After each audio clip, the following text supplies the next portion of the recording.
औज़ुबिल्लाहिमिनश्शैतानिर्रजीम बिस्मिल्लाहिर्रहमानिर्रहीम। अस्सलामुअलैकुम दोस्तों, उम्मीद है आप सब खैरियत से होंगे। तो welcome back to our channel. तो आज का जो हमारा टॉपिक है वो है ग्रेजुटी की कैलकुलेशन कैसे करनी है। अगर आप गवर्नमेंट सर्वेंट हैं, आप रिटायर हो जाते हैं, तो आपको कैसे और कितनी ग्रेजुटी मिलेगी, ये इस टॉपिक पे आज हम बात करेंगे। तो एक बात आपके लिए जानना ज़रूरी है कि ग्रेजुटी 2 टाइप्स की है। इसका फार्मूला भी 2 टाइप्स का है कि कब किन सूरतों में कौन सा फार्मूला लगेगा, आज हम ये देखेंगे। पहले तो हम ये देखेंगे कि अगर किसी की सर्विस 10 साल है तो उसका फार्मूला चेंज है। अगर किसी की सर्विस 10 साल से कम है तो उसका फार्मूला चेंज है। और अगर किसी की सर्विस 5 साल से कम है तो उसको ग्रेजुटी नहीं मिलती। 5 साल से ज़्यादा 10 साल सर्विस पे ग्रेजुटी मिलती है, लेकिन अगर 10 साल से भी सर्विस ज़्यादा हो जाए तो फिर आपकी ग्रेजुटी का फार्मूला चेंज हो जाएगा। फ़िलहाल जो दोनों केसेस पे बात करेंगे पहले हम ये बात करेंगे कि अगर किसी की सर्विस 5 साल से ज़्यादा है, 10 साल से कम है, तो उसको कितनी ग्रेजुटी मिलेगी और क्या फार्मूला उस पर अप्लाई किया जाएगा। तो उसके लिए आप ये चीज़ नोट कर लें कि अगर आपकी सर्विस 5 साल से ज़्यादा है, 10 साल से कम है, इसके मिड में है, तो आपने जो लास्ट बेसिक सैलरी ड्रा की है वो एक सैलरी 1 साल के अगेंस्ट आपको मिलेगी। मींस के जितने साल आप सर्विस करेंगे, 6 साल करेंगे तो 6 बेसिक सैलरीज़, 8 साल करेंगे 8 बेसिक सैलरीज़। और फैमिलीज़ के केस में अगर एक शख्स की इन सर्विस डेथ हो जाती है, उसकी जो सर्विस है वो 5 साल से ज़्यादा है, 10 साल से कम है, ज़ाहिरी बात है पेंशनेबल सर्विस नहीं है, फैमिली को इसकी पेंशन तो नहीं मिलेगी। लेकिन अब अगर उनकी ग्रेजुटी कैलकुलेट करेंगे तो ये जो 1 बेसिक है ये हाफ बेसिक हो जाएगी। फैमिली को हाफ बेसिक जो है वो 1 साल के अगेंस्ट मिलेगी, वो भी 5 साल से ज़्यादा सर्विस होने की सूरत में। इन सर्विस डेथ केस की सूरत में जो है वो ये चीज़ होगी। उसके बाद हमने दूसरा देखना है कि ग्रेजुटी की जो कैलकुलेशन है वो उन केसेस में किस तरह की जाती है जिसमें एक शख्स की सर्विस 10 साल से ज़्यादा होती है, पेंशनेबल सर्विस होती है, उसको इसकी पेंशन भी मिलना होती है। तो दोस्तों उसको हम ग्रेजुटी नहीं कहते, हमारे उसको पेंशन रूल उसको ग्रेजुटी नहीं कहता। हम तो आपस में यही कहते हैं ना कि ये भी ग्रेजुटी है, एक शख्स रिटायर हुआ उसको लमसम पैसे मिले तो हम उसको ग्रेजुटी कहते हैं। पेंशन रूल उसको ग्रेजुटी नहीं कहता, पेंशन रूल उसको कम्यूटेशन कहता है। कम्यूटेशन क्या चीज़ है? कम्यूटेशन वो पैसे हैं जो आप अपनी पेंशन से कटवाते हैं अपनी मर्ज़ी से, अपनी ऑप्शन पे। ग्रेजुटी की आपको ऑप्शन नहीं मिलती, इसके बदले में आपने कुछ नहीं कटवाना होता, ये जस्ट आपको इसलिए मिलती है कि आपकी सर्विस नॉन पेंशनेबल है। 89 में आपको एक और थोड़ी सी वजाहत करते चले रूल की कि 89 में ग्रेजुटी पेंशनर को 10 साल से ज़्यादा सर्विस पर भी मिलती थी। 89 से पहले पेंशन रूल्स क्या थे कि 89 से पहले 25% ग्रेजुटी मिलती थी, 25% आपकी पेंशन कम्यूट होती थी, 50 हो जाता था और बाकी 50 आपको मंथली बेसिस पे पे कर दिया जाता था। अब वो रूल जो ग्रेजुटी है वो 89 में अबॉलिश कर दी गई, ऑप्शन रख दी गई कि अब आप पूरा 50% जो है वो अपनी कम्यूटेशन के नाम पे कटवा सकते हैं और उसी का आपको जो है ना वो लमसम कम्यूटेशन मिलेगी, जिसे आप या हम ग्रेजुटी भी कहते हैं। लेकिन पेंशन रूल 89 के बाद इसे ग्रेजुटी नहीं कहता, इसे कम्यूटेशन कहता है। ठीक हो गया, ये तो चीज़ क्लियर होगी कि ये कम्यूटेशन है। अब 89 से ऑनवर्ड इसका रेट 50% था, उसके बाद 2001 में मुशर्रफ आया, उसने इसको 40% कर दिया। उसके बाद 2005 में फिर से इस पर रिव्यू लिया गया, इसको 35% कर दिया गया। अब 2021 में फिर से ये सोचा गया कि इसको 25 कर दिया जाए, लेकिन अभी गवर्नमेंट ने ऐसा कुछ नहीं किया। ये चीज़ आप नोट कर लें कि ये रेट जितना ज़्यादा होगा उतनी ज़्यादा आपको ग्रेजुटी मिलेगी। इसके साथ आपकी एज भी मैटर करती है।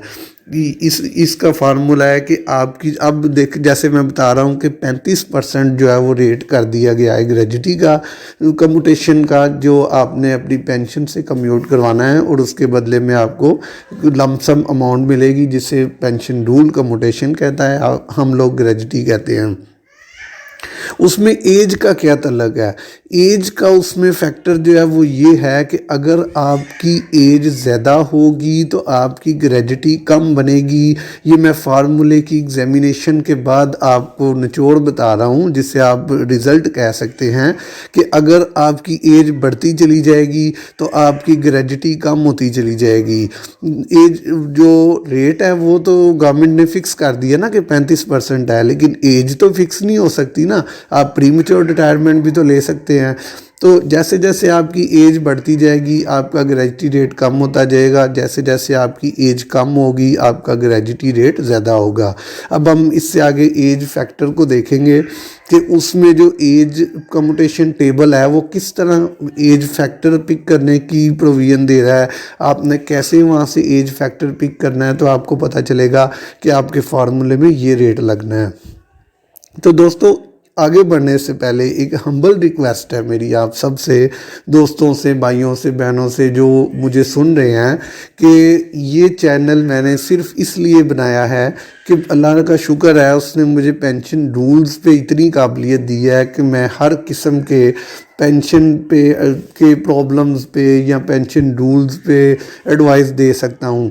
इसलिए मैंने एक चैनल बनाया, एक प्लेटफॉर्म बनाया, एक ऐसी जगह जहाँ पे दोस्त, भाई, बहनें सब जो हैं वो पेंशन की एडवाइस ले सकें, पेंशन की प्रॉब्लम्स को शेयर कर सकें, पेंशन के बारे में पूछ सकें कि उन्हें क्या मिलेगा, कैसे मिलेगा। अगर कोई डिस्ट्रिक्ट, कोई अथॉरिटी, कोई एडमिनिस्ट्रेटिव सेक्रेटरी कोई आपको रिस्पॉन्ड नहीं करते या आपको रूल्स की अवेयरनेस नहीं है तो आप इस चैनल पे पेंशन रूल्स के बारे में बेफिक्र होकर पूछ सकते हैं, आपको रूल्स के साथ गाइड किया जाएगा।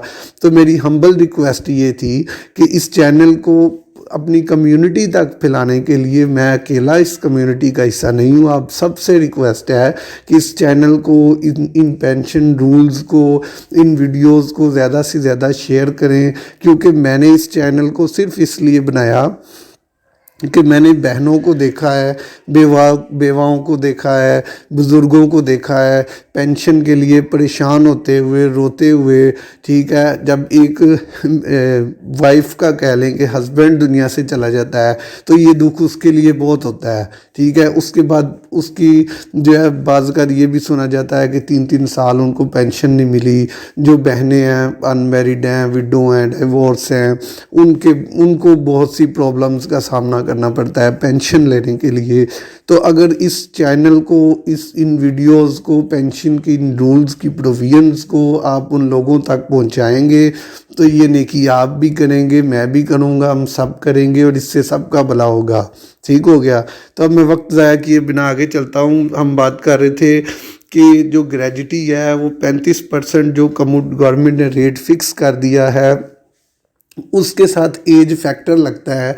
ये फार्मूला आपके सामने लिखा है कि 35% ग्रॉस पेंशन है ज़रब 12 ज़रब एज फैक्टर। 35% मैंने आपको बताया कि जो पेंशन है उसका 35 ग्रॉस पेंशन जो आपकी कैलकुलेट होने के बाद बनेगी उसका 35% जो है उसके साथ 12 जो फार्मूले का हिस्सा है। 12 का मतलब आपको मैं समझा दूं कि 12 का मतलब है 12 साल, कि 12 साल बाद इसने रिस्टोर होना होता है, इसलिए वो 12 साल की एडवांस पेमेंट होती है, इसलिए इसे आप 12 लिखते हैं। अब मेन पॉइंट है एज फैक्टर। एज फैक्टर को हम आगे देखते हैं। ये मैंने यहाँ पे एक 35% निकालने का तरीका बनाया है कि 35% कैसे निकालेंगे। ये ऊपर ग्रॉस पेंशन का फार्मूला लिखा है मैंने, ये ज़हन में रखिएगा कि ये फार्मूला मंथली पेंशन का नहीं है, ये जस्ट ग्रॉस पेंशन का है। ये मंथली पेंशन नहीं है। मंथली पेंशन में तो पीरियडिक इंक्रीजेज शामिल होती हैं, मंथली पेंशन में मेडिकल लॉस शामिल होता है, मंथली पेंशन में ये 35% डिडक्ट हो जाता है। तो ये मंथली पेंशन का फार्मूला नहीं है जो ऊपर लिखा हुआ है, ये ग्रॉस पेंशन का है। अगर आप मेरे चैनल पे नए हैं तो आप ज़रूर देखेंगे कि मंथली पेंशन का फार्मूला मैंने इसकी वीडियो पहले बना चुका हूँ, वहाँ पे आप मंथली पेंशन कैलकुलेट कर सकते हैं। मैं डिस्क्रिप्शन में इसका लिंक भी दे दूँगा।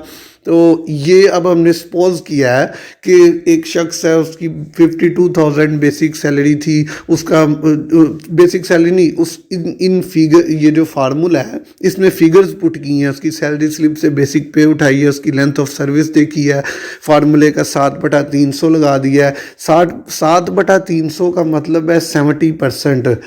पेंशन रूल का फार्मूला बनाने वाले ने इसको इस पॉइंट ऑफ व्यू से बनाया है कि आपकी बेसिक का 70% ग्रॉस पेंशन आ जाए, इसलिए इसको मेरे अंदाजे के मुताबिक इसलिए इसको 7/300 लिखा जाता है।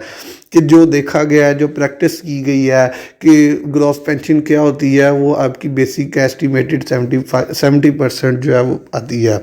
अब हमने जो सपोज कर लिया कि हमारा जो है 18,200 जो है वो ग्रॉस 35% है। अब आगे चलते हैं एज फैक्टर पे। यहाँ पे जैसे मैंने बताया था कि एज कम होती जाए तो फैक्टर बढ़ता जाता है, एज बढ़ती जाए तो फैक्टर कम होता जाता है।